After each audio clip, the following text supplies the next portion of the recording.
Good evening. Welcome to the Franchise Time Machine. We are on a little bit early today because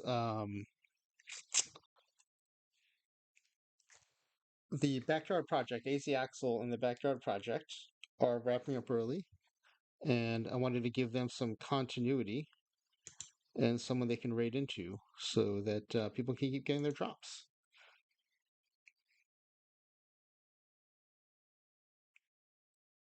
So we're just going to hold on a few minutes here, and we should have them raiding in shortly. But what we're going to do is do a continuation of our experiment with low stuff and high avoid K.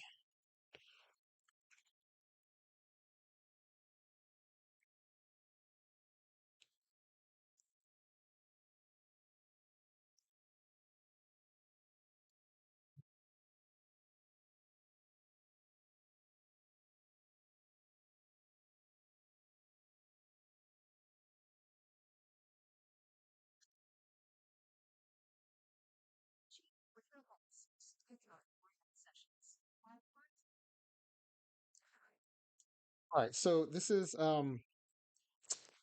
I think we figured out the problem. So we're gonna have to recreate the season starting from scratch and keep both teams in the same league. But I've exported the rosters so we don't have to do all that tedious stuff. We just have to figure out how to import those rosters. So that's something I've never done before. The good news is we only have two teams to import, so it'll be an easier task than trying to import like one team into an entire league. So it should be a little bit easier than that might have been. Hey, AZ Axel and the Backyard Project, thank you for the raid. Appreciate it. I was watching I think it's your mid-season recap. I don't know any of the teams, but it's still interesting to listen to. It's still baseball, so I had a good time. And I also called part of your Marvel races. I hope everyone's having a good evening. Um, I'm one of the newer late night streamers affiliates, so I can give you your drops if you still need drops at the end of the day.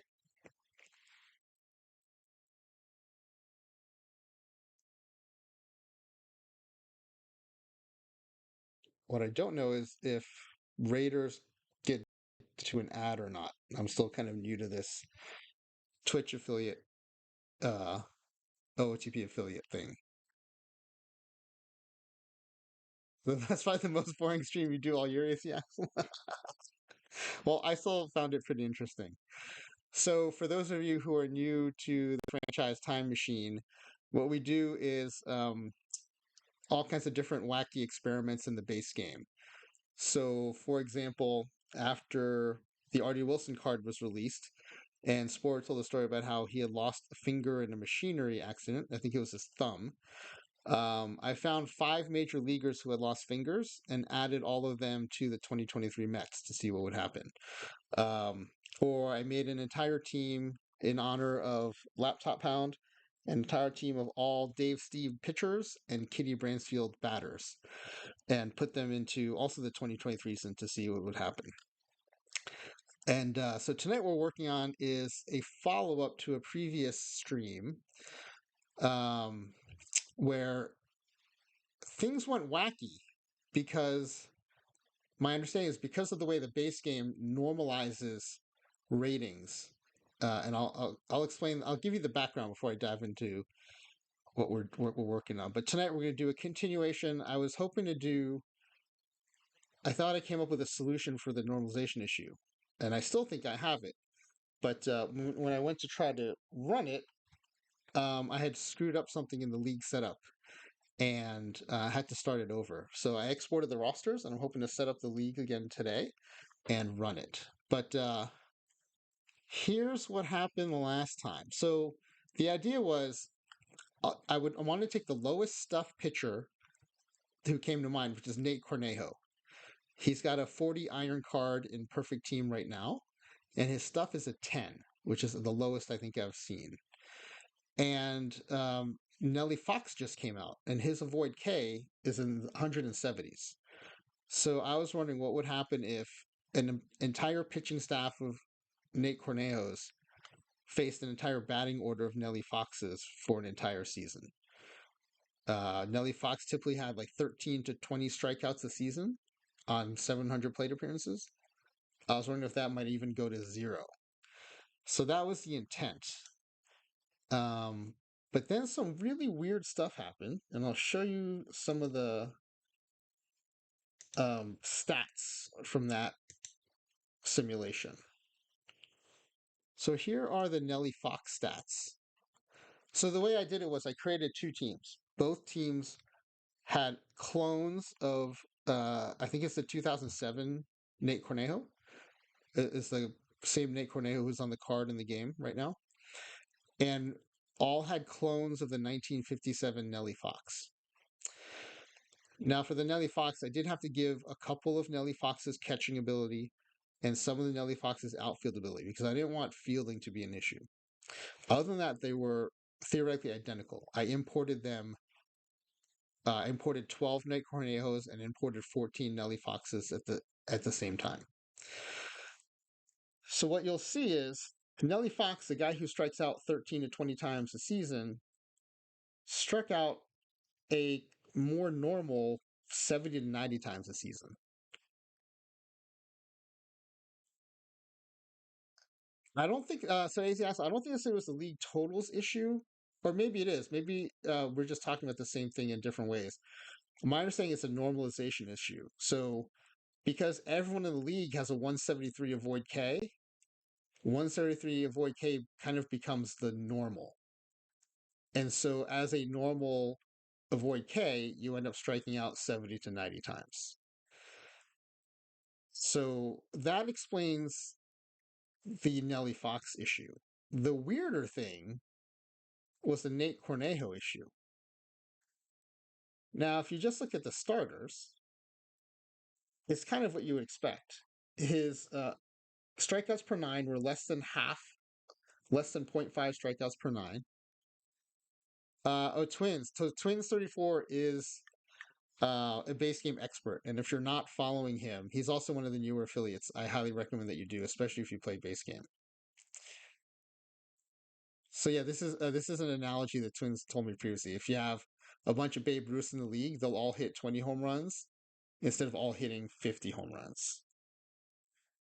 And Twins, is your understanding that that's caused by my speculation that because that power rating becomes the norm and the norm is to hit 20 home runs, then everyone hits 20 home runs. Okay, so you call that the league totals issue?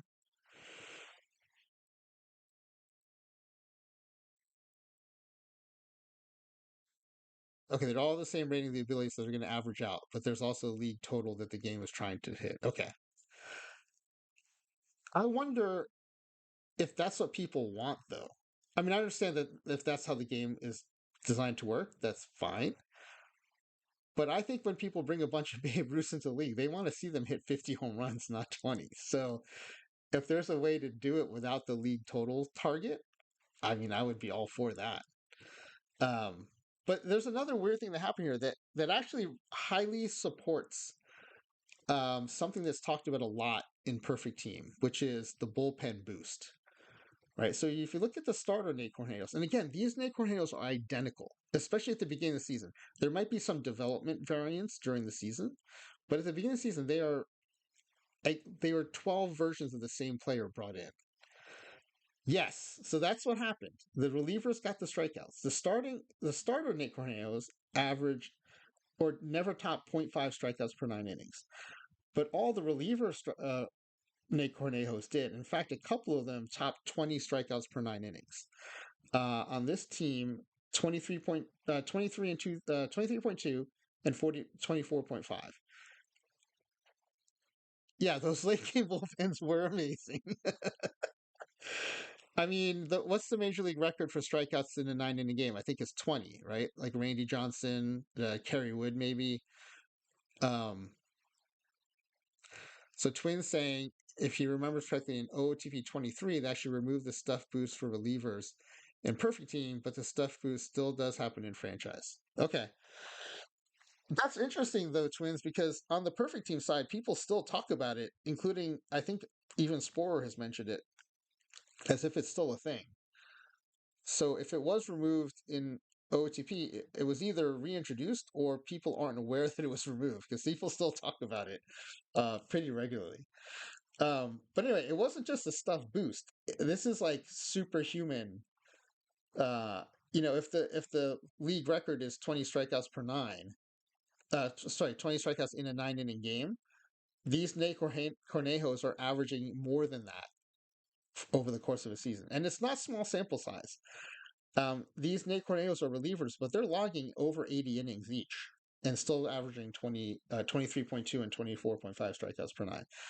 So here I think is happening, and it's an extension of this. I mean, you're calling it the totals. I still think that it's like the normalization. So now there's only two versions of Nate Cornejos. There's only two types of pitchers in this league. There's the low stuff starters, and then there's the relievers who get the stuff boost. And even if that stuff boost is modest, because there's only two types of pitchers, it's basically bifurcating the pitching pool into pitchers who can't strike people out and pitchers who can. And they're because they end up being the bookends, it's either you get less than half a strikeout per nine, or you get almost all strikeouts per nine. I think that's what we're seeing here. So yeah, so right, suddenly like exactly. The difference is suddenly the entire universe of difference. It goes from almost nothing to almost everything. So the way I thought about remedying that is I still want Nate Cornejos to face Nelly Foxes. But to erase the normalization, I thought, okay, well, let me get a pitching staff of super high strikeout pitchers to be on the same team as Nelly Fox and pitch against the lineup of really low avoid K batters who are teammates with Nate Cornejos. So now Nate Cornejo and Nelly Fox aren't the average. They are still the extremes. They now have counterbalances on each side. And so the people I found for that were, I don't think I have a slide for this. So let me go to baseball reference.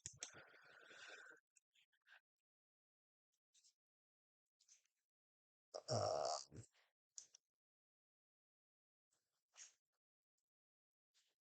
okay, let me pull this up for you.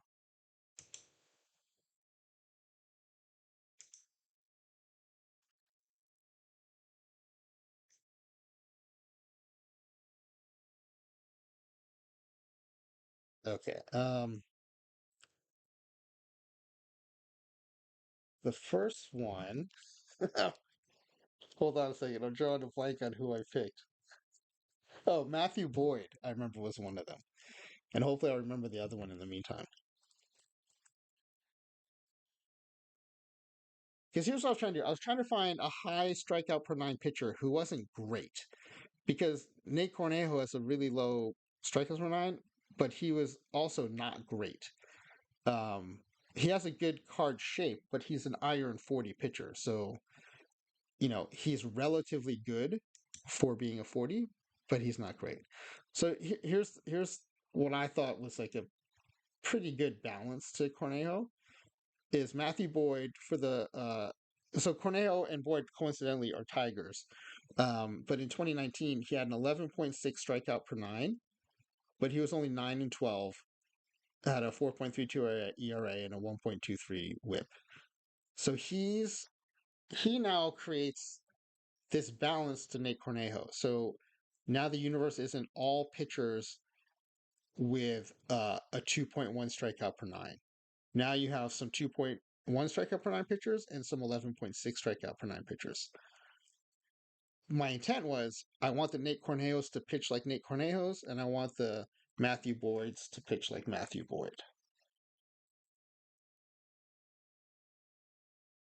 Hopefully that tracks, and hopefully it works.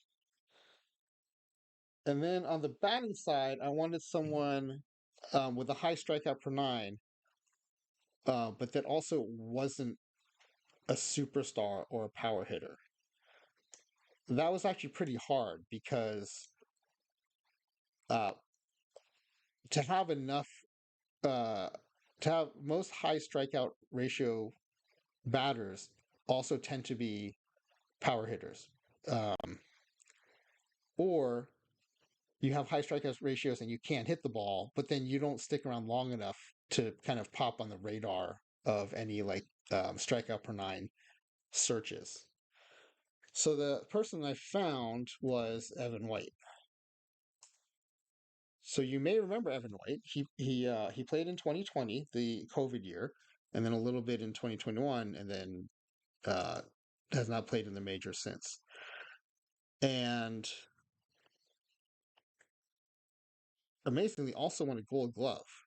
And when I saw his fielding rates in editor mode, I was like, man, how did this guy win a Gold Glove? But um, he had 84 strikeouts in 182 at bats and 202 plate appearances.